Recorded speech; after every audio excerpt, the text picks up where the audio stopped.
October 17, 2026, 2:14 p.m. New York City. The sky outside Manhattan was clear, but inside Wall Street's trading floors, a different kind of storm was forming. The screens were red, not the usual soft red corrections traders see every other week, but the violent, pulsing red that means something much older, much darker, much more dangerous is waking up inside the system. A senior trader at a major investment bank, someone who'd survived 2008, someone who'd been on the desk during the COVID freeze of 2020, slowly removed his headset and whispered two words he hadn't said in 18 years. "It's gone." "What's gone?" his assistant asked. He pointed at the Treasury order book, normally filled with buyers and sellers layered like steps on a staircase. But today those steps were missing. There were prices, sure, but no depth, no bids, no real liquidity. Treasuries, the safest asset in the world, had become ghosts in plain daylight. Within seconds, spreads widened. Market makers pulled back. Hedge fund algos froze. Cross-asset arbitrage broke. Repo rates spiked. The S&P 500 didn't crash.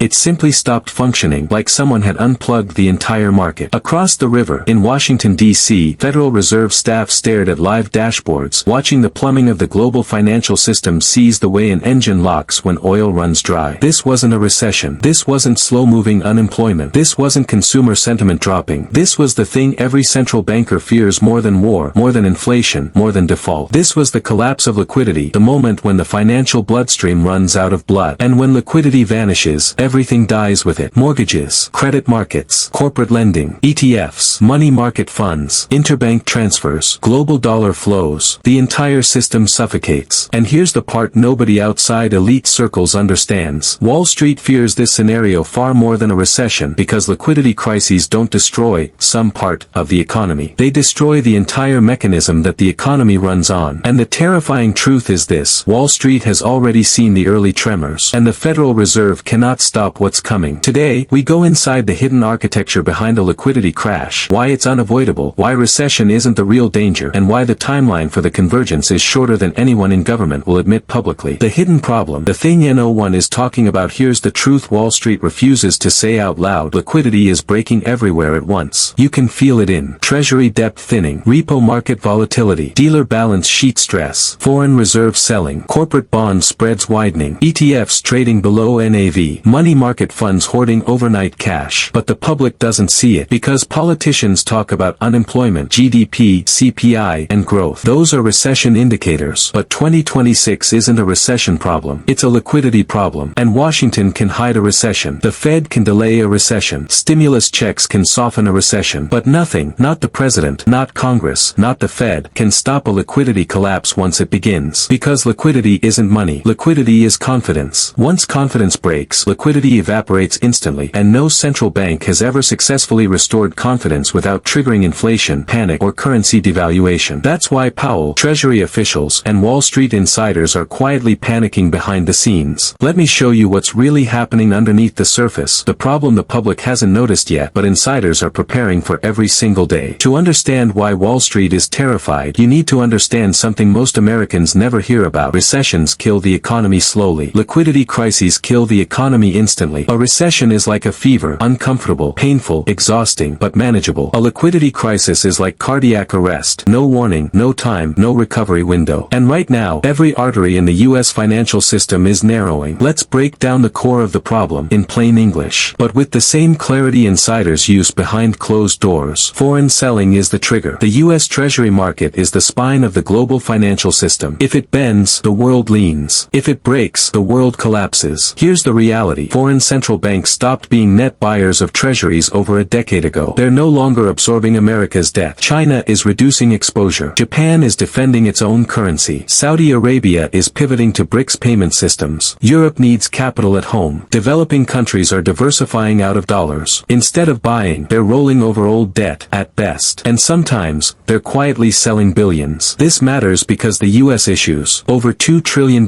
in new debt every year, plus trillions more in rollover debt. But foreign demand isn't growing. It's shrinking. This forces private buyers, hedge funds, pensions, banks to absorb the rest. But private buyers are not strategic allies. They don't buy treasuries for geopolitics. They buy for profit. If yields don't compensate for risk, they walk away. And when they walk away, liquidity vanishes. Treasury auctions are already showing stress. Something dangerous happened in April 2025, and barely anyone noticed. The 3-year Treasury auction came in weak. Not disastrous, just weak. But in the Treasury market, market. Weak is the same thing as the structure just cracked. Bid to cover ratios slipped. Indirect bidders stepped back. Primary dealers were forced to take more supply. Liquidity indicators spiked. The Treasury OIS spread, Wall Street's panic meter, widened sharply. This is the exact same signal that preceded the repo crisis of 2019, the Treasury freeze of March 2020, the UK bond market panic of 2022, the US regional bank collapse of 2023. Liquidity doesn't vanish in one day. It fractures quietly. Then, suddenly, it disappears all at once. 3. The Fed's hands are tied. The Federal Reserve is caught in a trap so tight that every move they make worsens liquidity. Here are the three choices they have. Option 1.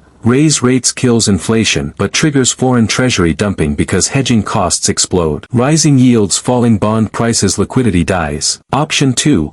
Cut rates supports economy but destroys dollar strength, making treasuries less attractive globally. Foreign investors step back again. Liquidity dies. Option 3. Hold steady. The economy drifts into recession while treasury issuance surges and foreign demand evaporates. Auctions weaken. Liquidity dies. Every path leads to the same destination. This is the reason Wall Street is terrified. There is no scenario, not one, where treasury market liquidity improves under current conditions. The mathematical inevitability. Here's the deadly equation no one in Washington dares to read out loud. Foreign demand, treasury issuance, dealer balance sheets full, Fed doing QT, private investors reaching limits. This is not a theory. This is math. And math doesn't negotiate. Wall Street can smell the inevitability. The Fed has built a system where the only buyer big enough to absorb the tsunami of US debt is the Fed itself. But the moment the Fed steps back in and starts buying treasuries massively, inflation ignites. And when inflation ignites, every asset class priced off treasuries goes into chaos. Mortgages, corporate bonds, municipal debt, leveraged loans, derivatives, pension portfolios, money markets, everything reprices in a violent chain reaction. This is why Wall Street whispers about the event coming in 2026. It's not a recession. It's a liquidity vacuum. Storytelling inserts. History never forgets. Let's go through the ghosts of the past to understand the monster forming now. 1929.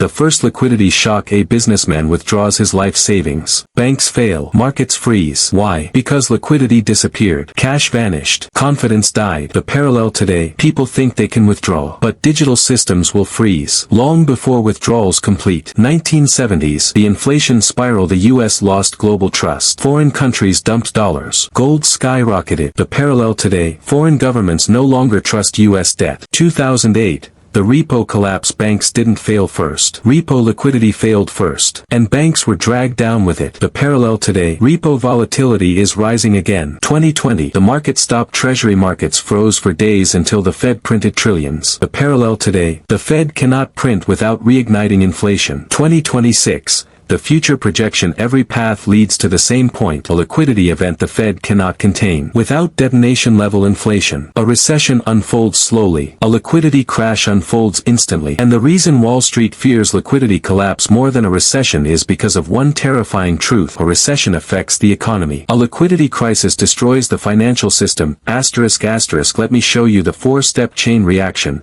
the doom loop, that insiders are quietly preparing for. This is the part the mainstream news will never explain. The Fed makes a move. Cut, hike, or hold. It doesn't matter. Scenario A. The Fed cuts rates. Intended effect. Stimulate economy. Actual effect. Dollar weakens. Foreign holders panic. Treasury demand collapses. Yields rise instead of falling. Cutting triggers the crash. Scenario B. The Fed raises rates. Intended effect. Fight inflation. Actual effect. Hedging costs spike. Japan, China, and others dump treasuries. Bond prices fall. Repo markets destabilize. Hiking triggers the crash. Scenario C. The Fed holds rates. Intended effect. Wait and see. Actual effect. Corporate defaults rise. Treasury issuance explodes. Liquidity drains. Auctions weaken. Doing nothing triggers the crash. Foreign investors react. Foreign central banks are the silent giants holding over $9 trillion in US treasuries. But they aren't loyal allies. They act in self-interest. When the Fed makes any move, hedging costs rise. Currency risks shift. Dollar confidence wavers. Inflation calculations change. Geopolitical Political tensions rise. Foreigners don't wait. They sell first. It doesn't need to be trillions. Even $50 to $100 billion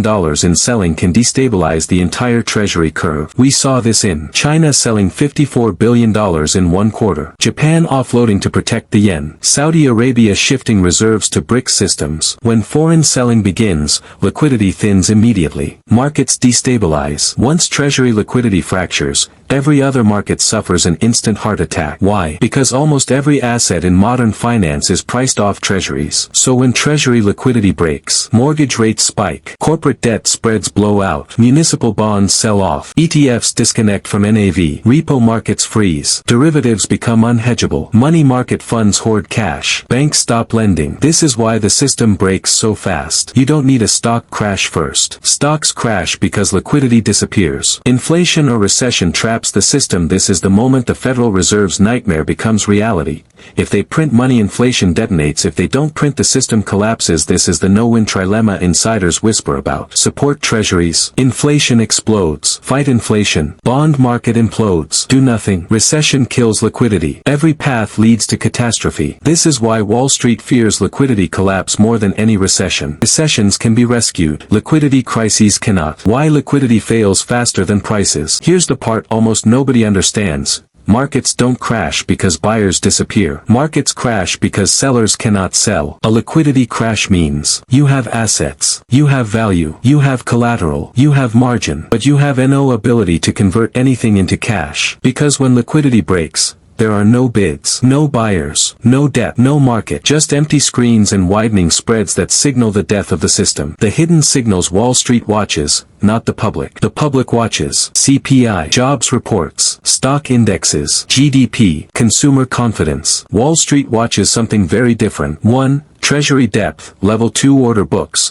When depth thins, crisis is near. 2. Repo volatility. When repo spikes, banks are stressed. 3. Bid-to-cover ratios. When these fall, liquidity is dying. 4. Dealer inventories. When dealers hit limits, auctions fail. 5. FX hedging costs. When they rise, foreigners sell treasuries. 6. Treasury OIS spread. When it widens, panic is building. 7. ETFs trading below NAV signals underlying liquidity breakdown. All 7 signals have already begun flashing. Not at crisis levels, but at pre-crisis 2019, pre-crisis 2020, pre-crisis 2008 levels. And insiders know exactly what comes next. First signs the public will see when a liquidity crash begins. The headlines won't read liquidity crisis. They'll read small, disorienting things that feel unrelated, until they're not. Here are the exact early signals the average person will notice first. Each one looks minor alone. Together, they are the warning klaxons. Mortgage rates refuse to fall, even if the Fed cuts. Mortgage rates are tied to Treasury yields and swap curves. When Treasuries lose buyers, yields rise. So even if the Fed cuts the policy rate, mortgage rates can spike because market yields are set by supply and demand for safe assets, not just the Fed funds rate. Result: refinance windows slam shut. Monthly payments jump. Home sales freeze. Processing delays. On withdrawals and transfers, banks and plan administrators will announce processing delays and extra verification for large transfers. At first it's a few business days, then a week, then indeterminate. The message is always framed as operational caution, but the effect is the same. Money becomes less accessible when people need it most. ETFs trade at discounts to NAV. You'll open your brokerage app and see your ETF worth far less on the screen than the underlying assets imply. That disconnect is not a valuation mystery. It's a liquidity problem.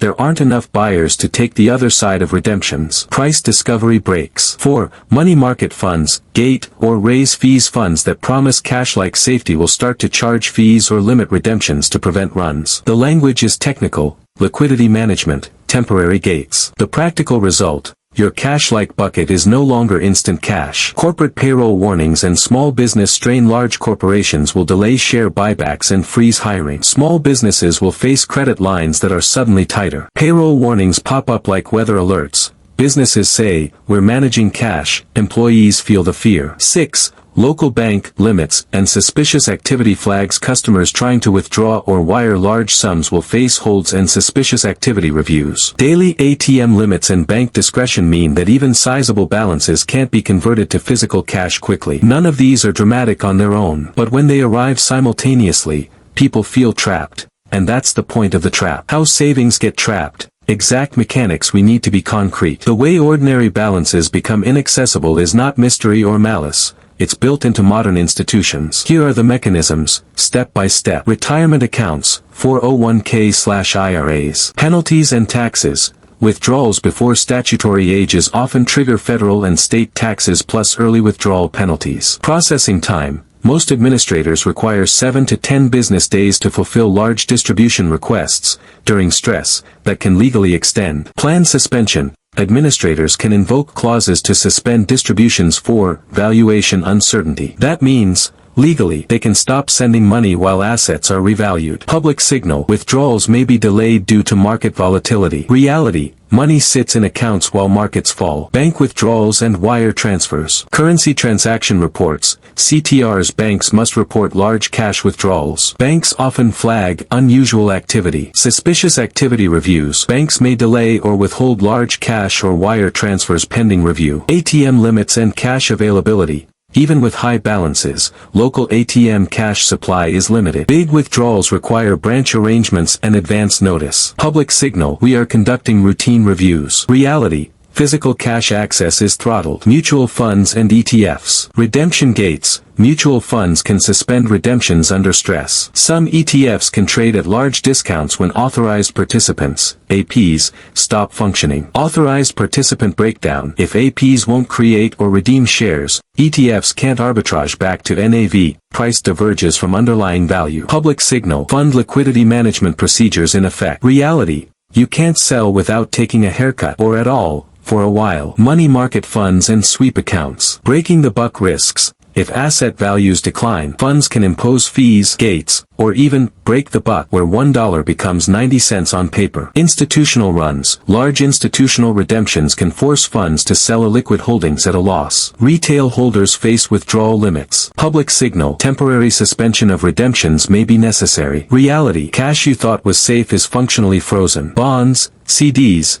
and long-duration instruments. Market-reliant liquidity. The secondary market for many bonds, municipal issues, and long-term CDs can vanish. Selling at par may be impossible. Issuer distress. Rising yields and funding stress push issuers to delay payments or restructure. Public signal. Markets are volatile. Reality. Fixed income becomes illiquid and repriced aggressively. Rate transmission. The 10-year Treasury and swap curves drive long-term mortgage rates. When Treasury liquidity dries, long-term yields spike. Refinance window collapse. Millions of homeowners who expect refinancing relief find it impossible or prohibitively expensive. Adjustable rate reset risk. ARMs scheduled to reset face much higher payments. Household cash flow stress increases. Housing market freeze. Sales slow, appraisals fall, and foreclosure procedures, though slow, begin to increase. Public experience. My mortgage rate went up while the Fed cut. Reality. Market yields, not policy rate, determine what individuals pay. The countdown. Q1, Q2 2026 is the convergence window. Wall Street models the calendar. Liquidity stress is not random. It builds in predictable stages driven by issuance schedules,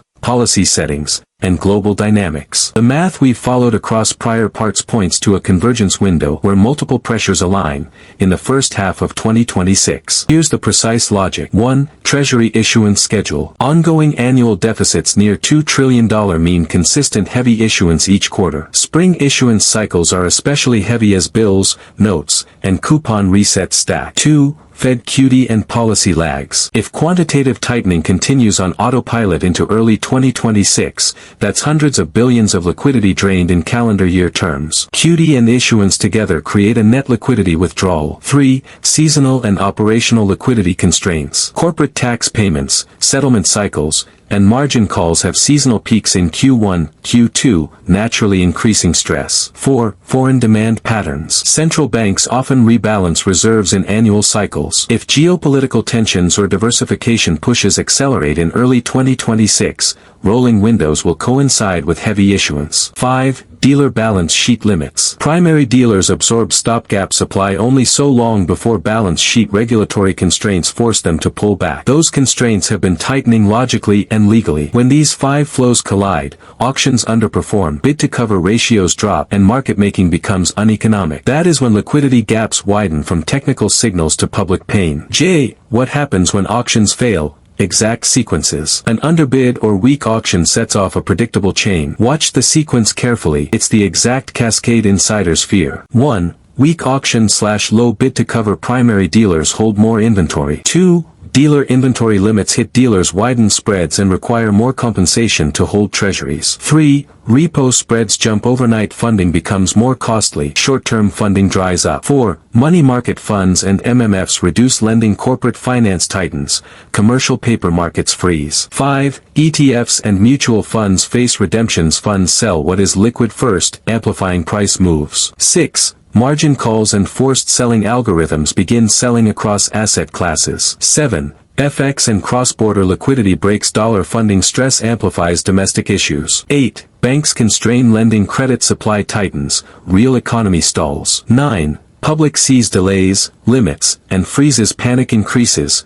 runs, digital or otherwise, accelerate. This chain is not hypothetical. It's been rehearsed in smaller forms in 2019 and 2020. The fear is that in 2026 it will play out at system scale. K. The human side. Stories you'll hear. This part is crucial because numbers are abstract. What follows are composite vignettes, fictional in names but rooted in structural realities that will mirror the first months of a liquidity event. Story 1. The homeowner who couldn't refinance. Maya had a job, 20% equity, and a mortgage tied to the 10-year swap. She expected to refinance in March 2026. Instead, mortgage rates spiked to 7.8% as Treasury yields jumped. Her monthly payments rose by hundreds. Lenders tightened credit. Her refinance window closed overnight. Story 2. The small business with a frozen line. A family-owned manufacturer had a $3 million revolving line for inventory. In April 2026, the bank delayed drawdowns for verification. Shipments were delayed. Payroll strained. The owner watched receivables pile up while vendors demanded cash. Story 3. The retiree with a locked 401k. Carlos asked for a hardship distribution in May 2026. His administrator sent an automated reply, processing delay due to market valuation. 2 months later,